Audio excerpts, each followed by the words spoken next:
तुम्हारा नसीब ही खराब है। डर गए क्या? मुझे तुमसे डर नहीं लगता। अभी तक मुझे बेवकूफ समझते हो। आइए देखते हैं, मजा आएगा। शुरुआत होती है जंगल से, जहाँ एक हिरन आराम से घास खाने लगा हुआ है। तभी वहाँ पानी के अंदर से एक बिचर निकलता है जिसका नाम है गेराल्ट, जो काफी बड़े दानव से लड़ रहा है और इसे मार भी देता है।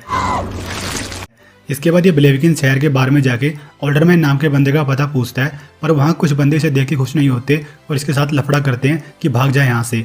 तभी वहाँ बैठी रेनफ्री नाम की लड़की अपने लोगों को शांत करती है और गेराल्ट को बियर पिलाती है। क्या तुम एक पल के लिए उसे छोड़ नहीं सकते? रेनफ्री पूछती है, तुम्हारा ब्लेविकिन कैसे आना हुआ? किसी दानव को मारने आए हो क्या?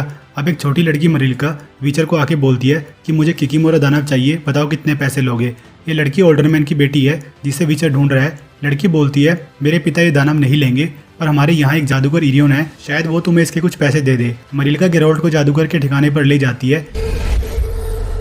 ये अंदर जाके देखता है काफी हुशन परी नंगी घूम रही हैं। साइड में से एक स्ट्रैगोबोर नाम का जादूगर आता है। गेराल्ट उसे बोलता है कि मुझे इरियन से मिलना है, उसके लिए मेरे पास किकीमोरा दानव है। स्ट्रैगोबोर बोलता है, इरियन को मरे हुए 200 साल हो चुके हैं, उनकी यादों को जिंदा रखने के लिए मैंने उनका नाम अपना लिया था। गेराल्ट बोलता है, तुम यहाँ छुपके क्यों रह रहे हो, वो भी किसी और के नाम से? स्ट्रैगोबोर कहता है, तुम्हारे जैसे विचर बहुत ही कम रह गए हैं और किस्मत तुम्हें मेरे पास लाई है। गेराल्ट बोलता है, घंटा, मुझे यहाँ मरिल्का लेके आई है। स्ट्रैगोबोर कहता है, वो मेरे लिए ही काम करती है। गेराल्ट कहता है, यानी कि तुम्हें मेरा दानव नहीं चाहिए, तुम मुझसे अपने वाला मरवाना चाहते हो। स्ट्रैगोबोर बोलता है, एक मनुष्य जाति की दानव है जो कि बहुत खतरनाक है, उसका नाम है रेनफ्री।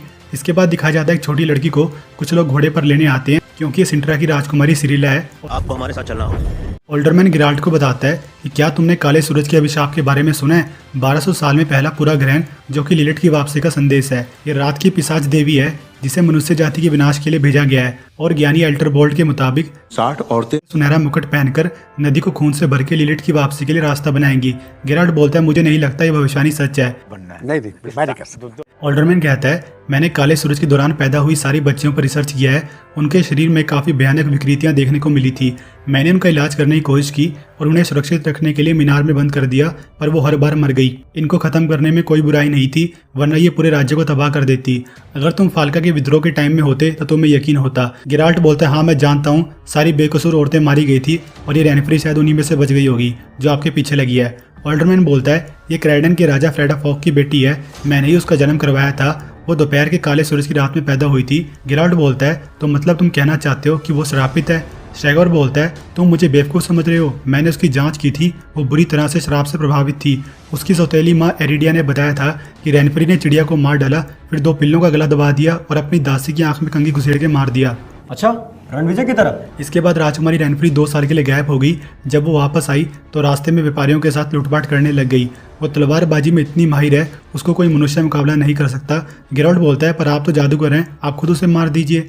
स्ट्रैगोबोर बोलता है, जादू विकृत लोगों पर असर नहीं करता, वो मुझे मारने के लिए 2 साल से मेरा पीछा कर रही है। तुम जितना बोलोगे मैं पैसा दूंगा, बस उसे मार दो।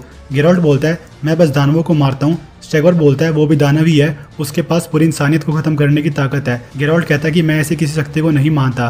स्ट्रैगोबोर बोलता है, रेनफ्री को मारना कोई पाप नहीं है विचर। गेराल्ट कहता है, पाप चाहे ज्यादा हो या थोड़ा, पाप तो रहेगा ही, और मैं अब कोई पाप नहीं करने वाला।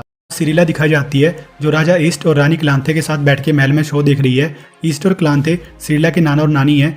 ईस्ट क्लांथे को बताता है कि उसने आज सुबह मानवों की सेना को नहर पार करते हुए देखा है। ये अच्छा संदेश नहीं है, कहीं युद्ध ना छिड़ जाए। क्लांथे बोलती है कि उत्तर में युद्ध चल रहा है, निल्फगार्ड ने एबिंग पर कब्जा कर लिया है, तो उसी वजह से यहाँ से गुजर रहे होंगे, फिक्र करने की लोड़ नहीं।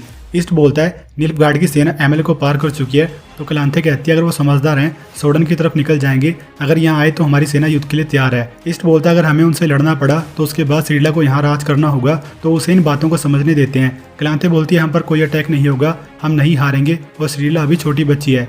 सिरी क्लांथे को बोलती है, आपने भी तो मेरी उम्र में ही पहला युद्ध जीता था। कुछ देर बाद क्लांथे का खबरी उन्हें आके बताता है कि निल्फगार्ड की सेना सिंट्रा की तरफ बढ़ रही है।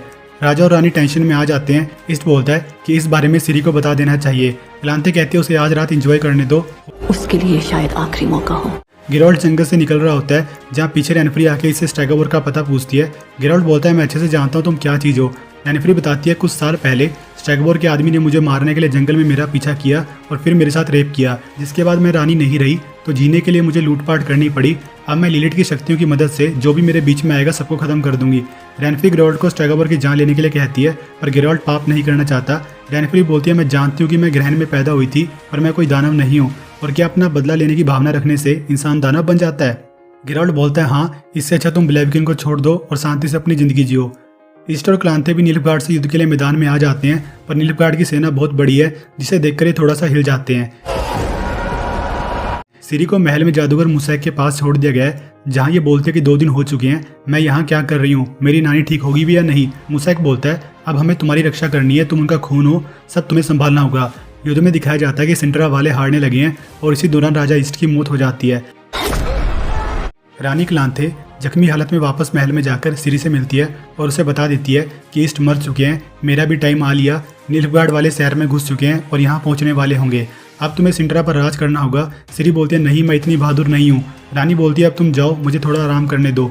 मूसा खिड़की से बाहर देखता है, नीलफगार्ड वाले महल के बाहर पहुंच चुके हैं। ये जादू से द्वार पर सिक्योरिटी लगा देता है और गिराल्ड जंगल में अपने घोड़े को कहानियां सुना रहा है कि कैसे उसने दानवों को मारा।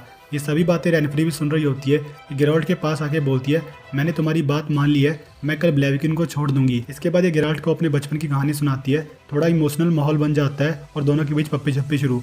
अब आएगा मजा, अब आएगा मजा। नीलफगार्ड के लोग मुसैक के जादू को तोड़कर महल में घुस लेते हैं।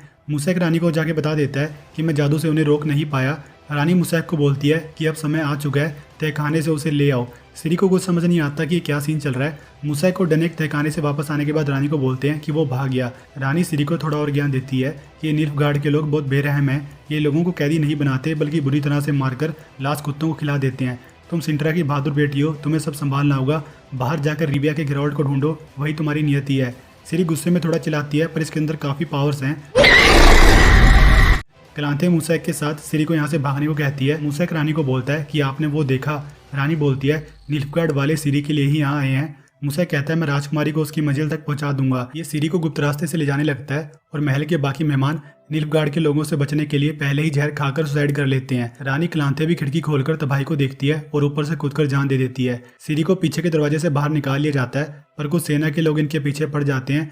मुसैक लाजलो को बोलता है इसे ले जाओ, मैं सेना को रोकता हूँ। सिरी लाजलो से काफ़ी सवाल पूछती है कि आखिर मुझे बचपन से इतना सेफ क्यों रखा गया है और नीलफगार्ड वाले मेरे पीछे क्यों पड़े हैं, पर तभी लाजलो भी तीर लगने से मर जाता है। गिराल्ड को जंगल में रेनफ्री के साथ सोने के बाद सिरी के सपने आने शुरू हो जाते हैं, जहाँ रेनफ्री से बोल रही होती है कि वो लड़की तुम्हारी नियति है, तुम उससे भाग नहीं पाओगे। गिराल्ड तभी नींद से जागता है और बाजार में चल पड़ता है क्योंकि रेनफ्री ने इसकी यादों से स्ट्रैगोवोर के बारे में पता लगा लिया है। गिराल्ड रेनफ्री के लोगों से पूछता है कि वो कहाँ पर है। ये बोलते हैं कि वो तुम्हारी छोटी दोस्त मरिल्का के साथ है। गिराल्ड इन सभी को मार देता है, जिसके बाद रेनफ्री बच्ची को बंदी बना के ले आती है। गिराल्ड जादू से इसे बचाने की कोशिश करता है। रेनफ्री बोलती है ये सब मुझ पर नहीं चलेगा, मुझे बस चांदी से फर्क पड़ता है। गिराल्ड बोलता है चांदी तो पर दानवों के लिए होती है। रेनफ्री कहती है हाँ सही पकड़े हो। दोनों के बीच एक तगड़ी फाइट होती है और एंड में गिराल्ड को इसे मारना ही पड़ता है। रेनफ्री मरते हुए फिर से वही बात बोलती है कि जंगल वाली लड़की तुम्हारी नियति है, वो हमेशा तुम्हारे साथ रहेगी। सिरी को नीलफगार्ड का बंदा अपने साथ बंदी बना के ले जा रहा होता है और रास्ते में सिरी फिर से चिल्लाती है। इसकी आवाज़ सुन के सब कुछ टूटना शुरू हो जाता है और एक बड़ा सा काला पत्थर टूट के नीचे गिरता है, जिसकी वजह से जमीन बीच में से फट जाती है और सिरी वहाँ से भागकर जंगल में घुस जाती है। स्ट्रैगोवोर रेनफ्री के मरने के बाद महल से बाहर आता है और अपने लोगों को बोलता है कि इसकी लाश को उठा लो, इस पर रिसर्च करना होगा। गिराल्ड पीछे से आके बोलता है कि इसे हाथ मत लगाना। स्ट्रैगोवोर कहता है कि ये एक विकृत है, इसके लिए इतनी हमदर्दी क्यों हो रही है तुझे, वैसे भी तूने इन्हें सरेआम मार के कानून अपने हाथ में ले लिया है। ब्लेविकिन के लोग गिराल्ड को पत्थर मारते हैं कि भाग जाओ यहाँ से। मरिल्का गिराल्ड को बोलती है कि तुम यहाँ से चले जाओ, कभी वापस मत आना। अरे मैं लीचड़ हूँ क्या? हाँ ठीक है भाई मैं चलता हूँ। Okay bye.